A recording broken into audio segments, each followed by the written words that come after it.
anyone in their right mind would be afraid. The Pharisees, who have not been Jesus' best friends, they keep trying to trap Jesus, they are coming out and at least pretending to help him. They warn him, saying, "Get away from here, for Herod wants to kill you." I'm sure it wasn't a surprise to Jesus that his behavior was threatening the political power of Herod. He also knows that this is not an empty threat. Herod, just recently, has had John the Baptist beheaded. So this is not a case of all bark and no bite. There's some real threat here. Any sensible person, when they receive this warning, would say, "Thank you for the warning. I think I'll be moving along now. No need to wake the beast." Of course, it would suit the Pharisees' agenda just fine if Jesus moved along. If Jesus fled for safety, he would stop disputing the Pharisees' teachings. He would cease making waves in the religious world. He would stop drawing a crowd everywhere he went. But he would also be abandoning the important work that he was meant to do, his core purpose for living.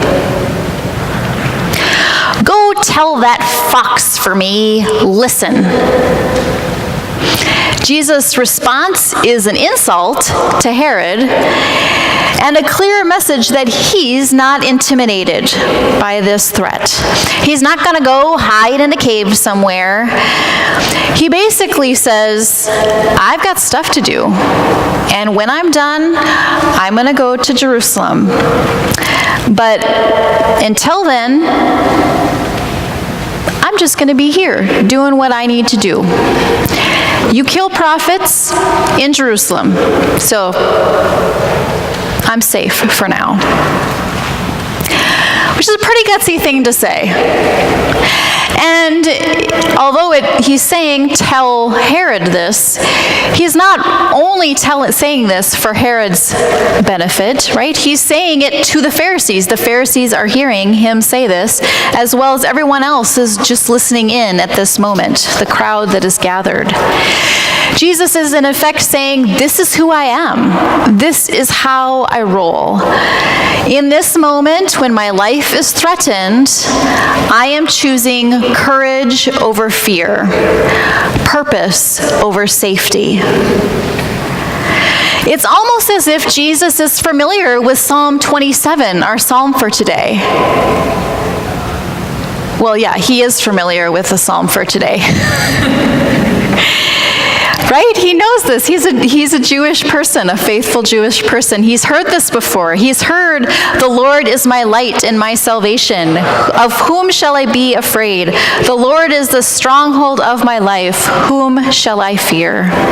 He's also heard the end of it. "Wait for the Lord and be strong. Take heart and wait for the Lord." Jesus, of course, heard this psalm read in Hebrew. And the word that is translated in Hebrew, "take heart," would be better translated, "take courage." Take courage and wait for the Lord. In this moment, when the rubber hits the road, when someone is telling him to stop doing what he's doing, Jesus is choosing to take courage and wait for the Lord. He is willing to be vulnerable, to remain out in the open where he could be killed so that he can continue his ministry. He is also willing to be vulnerable by loving people who have repeatedly rejected prophets. He wants to gather them together as a hen gathers her brood under her wings. This is a very maternal image. And mothers out there, motherly love is very risky, is it not? It's great, I'm told, but it's also very risky because you don't know what you're going to get, for one thing, but also you cannot control the one that you love. You cannot make them love you back. You cannot make them do anything. Love is always an act of courage because it requires us to open our hearts, and there's the possibility that we could be wounded. Brene Brown, in her book, Daring Greatly, writes this. It's kind of a longer quote, but it's a really good one. She writes, "Vulnerability is not weakness, and the uncertainty, risk, and emotional exposure we face every day are not optional. Our only choice is a question of engagement. Our willingness to own and engage with our vulnerability determines the depth of our courage and the clarity of our purpose. The level to which we protect ourselves from being vulnerable is the measure of our fear and disconnection." I'm going to say part of that again. Our willingness to own and engage with our vulnerability determines the depth of our courage and the clarity of our purpose. The level to which we protect ourselves from being vulnerable is the measure of our fear and disconnection. Not surprisingly, Jesus doesn't decide to disconnect out of fear of what might happen. He doesn't just abandon his mission when the going gets tough. He stays engaged. He is motivated by love. He goes about his work.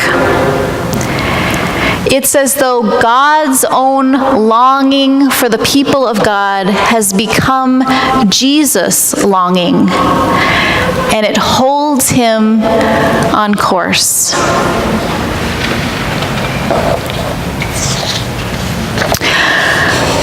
I think longing, this idea of longing or desire, what we want most deeply, is really connected to courage. And so I would, as maybe an aid in courageous living, I wish to bless you with a blessing by John O'Donohue. It's from his book entitled To Bless the Space Between Us, and it's a blessing for longing. So if you can hear this better by shutting your eyes, you could do that. If you need to wiggle a little bit before you hear it, do that. So here's a blessing for longing.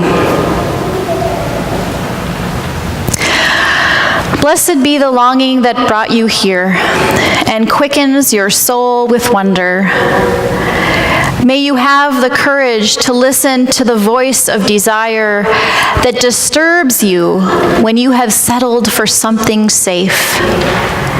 May you have the wisdom to enter generously into your own unease, to discover the new direction your longing wants to take you.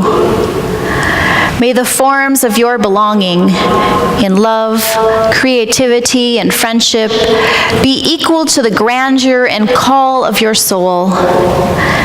May the one you long for you. May your dreams gradually reveal the destination of your desire. May a secret providence guide your thought and nurture your feeling. May your mind inhabit your life with the sureness with which your body inhabits the world.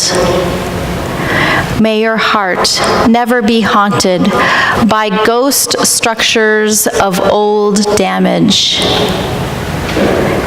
May you come to accept your longing as divine urgency. May you know the urgency with which God longs for you. Amen.